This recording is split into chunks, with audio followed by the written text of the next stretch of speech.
reporter who spent quite a bit of time in Hitler Germany and who wrote a diary which had the good fortune to be read widely by a great many Americans, I've been asked by the Army-Navy Screen Magazine to talk about the film you're going to see. Well, the film is concerned with the Nazi youth movement. That is, it's about what Hitler has been able to do with the young people of Germany during the 12 years he's been in power. It's also enemy film, captured on the Western Front only a very short time ago. Perhaps that's one of the remarkable things about these pictures. They're so terribly recent. This is not a film of 5 years ago, or even of 2 years ago. To be precise, this is training film photographed in the winter of 1944 and 45, when, by all ordinary standards, the Germans should be ready to quit. Germany cannot be defeated, their set faces say. Let the very old doubt. Let the seriously wounded and the mortally ill believe all is lost, but not they, the young people. They, the young, will not betray the sacred trust put in them by their Führer. They will still carry their banners high. And where, we ask, does this strength come from? Why are they so confident? Where does it begin? Here's where. And here, in this crib, or in a carriage where a baby lies, his mind like a fresh tablet, white and unruled. Anything can be written on that tablet, as the Nazis well know. So they begin their education for hate and death, war and conquest, by taking the child from his parents and turning him over to the Bund Deutscher Mädchen, a young girls' organization with over 1 million members, already dedicated to the principles of Nazism. We will not permit them to lapse into the old way of thinking Hitler has said of the children in these carriages. Instead, we will make them state children, and we will raise them according to plan. In Hitler Germany, when a child is able to walk, he's also able to march and to carry a flag. I saw many such demonstrations as these during my years in Berlin, and still they go on. Children who learn to say gun, grenade, and Stuka at an age when you and I were learning the meaning of words like cat, rat, and bat. And instead of playing with dolls, they're taught to make helmets. Who uses a helmet? A football player, yes, but also a tank man. Here again in this group of Jugend, as they're called, we get the meaning of total war. Here in these children, now a little older and proudly exhibiting their swastikas, we see what the Nazis mean when they say that every member of the new generation must be brought under the spell of National Socialism. Today we know from the Nazis' loud boasts that there is no schoolboy, no apprentice working in a trade, whether a girl or a boy, who is not a member of some Nazi youth organization. In fact, such membership is compulsory, just as every young person is forced to dedicate himself to Hitler and the divine mission that Germany will one day rule the world. No, the young mind of the German child is no longer fresh and unruled.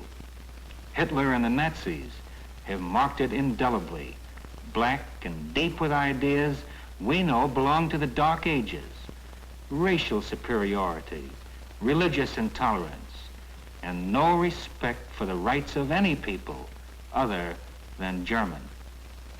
On the German report card, the word behavior has been changed to obedience. And here we see a group of Hitler youth being rewarded for their obedience and for the things they've learned, for knowing 141 experiments in gas and their antidotes, for knowing how to shoot, not only a rifle, but a machine gun.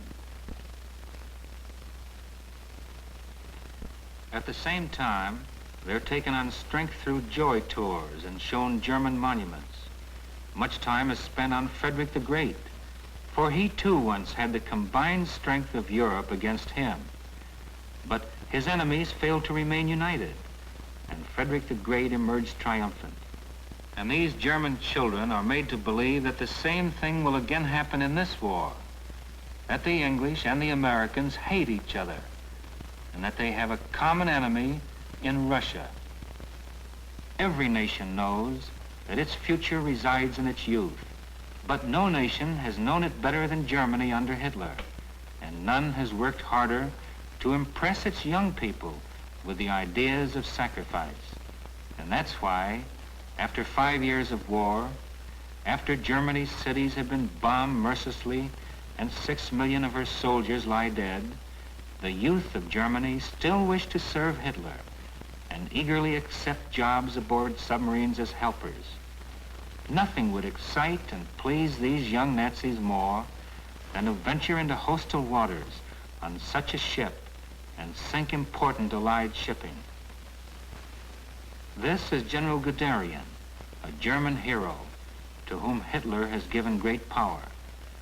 We can understand the importance of young people in the minds of the Nazis when we realize that these personal appearances are part of a German general's daily routine. Guderian must not only match his military skill against men like General Eisenhower and Marshal Zhukov, but he must be ready at all times to impress upon the youth of Germany that Hitler is counting as much upon them as he is upon his armies. In the past, some have made the mistake of comparing various Nazi youth organizations with our own Boy Scouts and our YMCA. It's a bad comparison. This group of kids is not figuring out how to perform a good deed every day. They're not interested in helping a blind man cross the street or carrying an old woman's packages. This is war. These children know it, and they want more of it.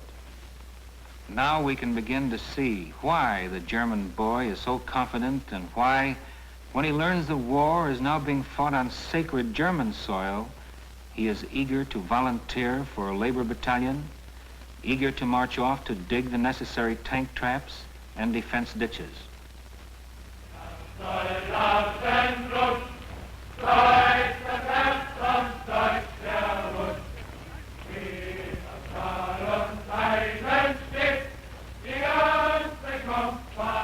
On the Western Front, we've captured boys like this.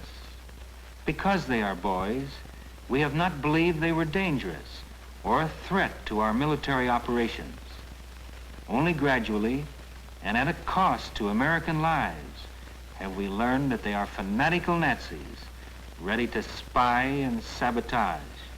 Some we have executed, and others we have sent to prison for life. Now they furrow all Germany with fortifications, but when the time comes, they're ready to stand behind them with the guns and machine guns they've learned to use so skillfully and efficiently. Here, in an unidentified German city, the Hitler youth of 18 is welcomed into the Wehrmacht. But the welcome is merely a formality, for there has been no real transformation from civilian life to army life, as there has been in our own country, in England and in Russia. These men have never known the pleasures of a home, of a family, of going to church on Sunday, and of having a sweetheart that one day they plan to marry. The entire life of these men has been in a Hitler uniform. Hitler's orders, stated clearly in Mein Kampf, have been obeyed. This is the German citizen of the next 25 years. This is the man who will still be a threat to any permanent peace when the guns have ceased firing. And it's because of them that the occupation of Germany is going to be one of our most difficult problems. These men are tough. We are going to have to be that much tougher if Americans don't want to be back in uniform in another 10 years, fighting Germany all over again.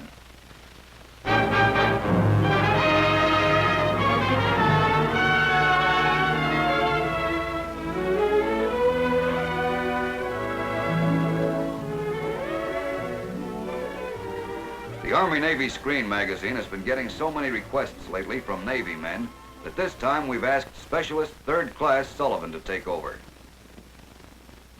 Our first request comes from Gunner's Mate Second Class John Ellsworth, now in South Pacific waters.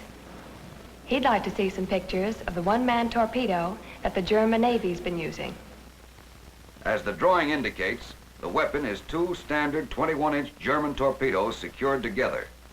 The lower one is complete with warhead, while the upper one, in place of the warhead, has a control room with a plexiglass hatch in the nose, which is for the pilot. And here's an actual glimpse of the one-man torpedo taken from captured enemy film. The crew gives the craft a final check just before it goes into action. Because it cannot travel more than 100 miles under its own power, a mothership, under cover of darkness, must bring it within range of the target. Important Allied shipping in the North Sea. Here we can see only the control torpedo, but underneath is its explosive counterpart. Once aimed, the lower torpedo is released and goes forward under its own propulsion. The Germans score a hit. In the meantime, signals are flashed aboard the mothership, and a sharp lookout is kept for the pilot now afloat in the control torpedo. He will make for the ship or head for shore. As the last of their Navy is knocked out or forced into hiding, the Nazis are trying to dramatize the importance of the one-man torpedo. But so far, this brainchild has been unable to effectively cripple our shipping. So far, it's merely one more proof the Nazis are determined to use every idea, every method in their rag bag of tricks to fight this war to the bitter end. We've had dozens of letters from Brooklyn boys, Navy and Army. All of them are convinced that by request would give them and the rest of the men in the service the biggest break of the war if we just show some shots of their very special hometown. Okay, Mac, here we go. A quick tour of Brooklyn, beginning with the famous bridge, looking at it from lower Manhattan. Then into the downtown district. Several requests came in for this shot of Fulton Street, so here it is. This shot of Henry Street is for Vincent Florentiano, somewhere in France. When these three sailors reached home on leave, they didn't waste any time. All Brooklyn girls, of course.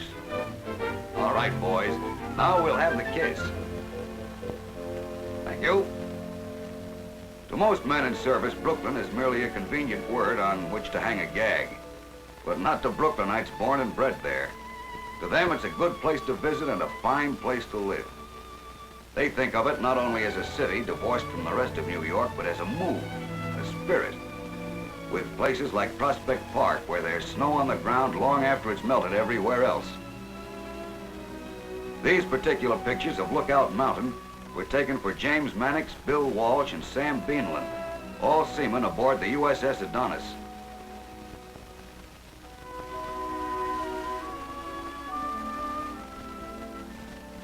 Corporal John Meyer, out of the States now for over 2 years, reminds us that Brooklyn is sometimes called the City of Churches. Asks to see St. Teresa's, his parish church. Says it'd give him and 2,500 other Teresians in the service a lot of pleasure. And here's a shot of Shore Road for Sergeant Lester Rodney, and several others who wrote in saying a glimpse of it and the bay would help take care of that homesick feeling. Now, everyone knows that a tree grows in Brooklyn, so naturally we had to include it. But Sergeant Applebaum thinks we should show a picture of Eastern Parkway, just to prove that more than one tree grows there.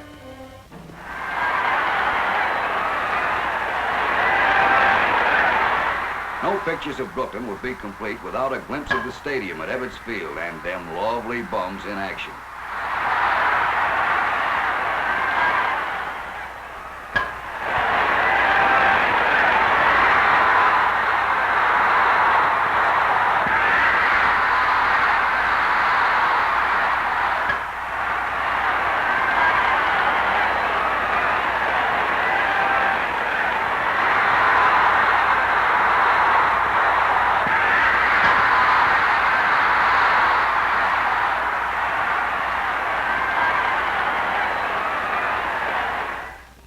Finally, the Soldiers and Sailors Memorial Arch.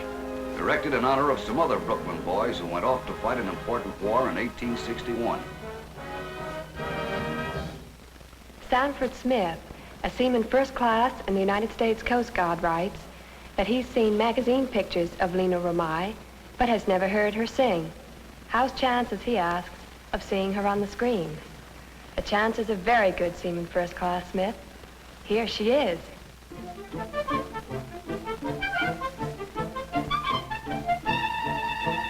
Choo, choo, choo, choo. Choo, choo, choo, choo. Mira que la vida es triste, que tu cantar me alegra el corazón. Choo, choo, choo, choo. Choo, choo, choo, choo. Canta, canta, pajarito, que tu cantar me alegra el corazón. Con tus gorjeos, con tu trinar, despierta el alba, la noche ya se va. Con tus gorjeos, con tu trinar, despierta el alba, la noche ya se va.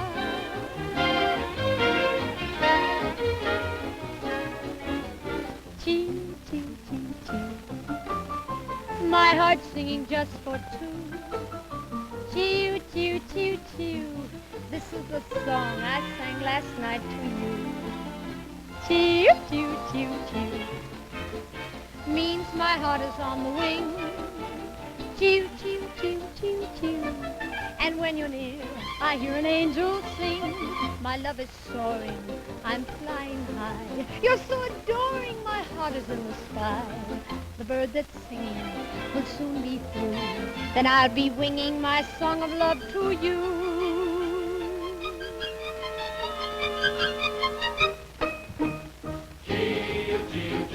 Choo, choo, choo, choo. Choo, choo, choo. Choo, choo, choo. Mira que la vida es triste, que tu cantar me alegra el corazón. Choo, choo, choo, choo. Choo, choo, choo, choo. Canta, canta, pajarito, que tu cantar me alegra el corazón. Choo, choo, choo, choo. Choo, choo, choo, choo, choo. There it is for this time, fellas. Keep the letters coming, and we'll keep trying to answer them. Remember the address, By Request Department, Army, Navy, Screen Magazine, New York City.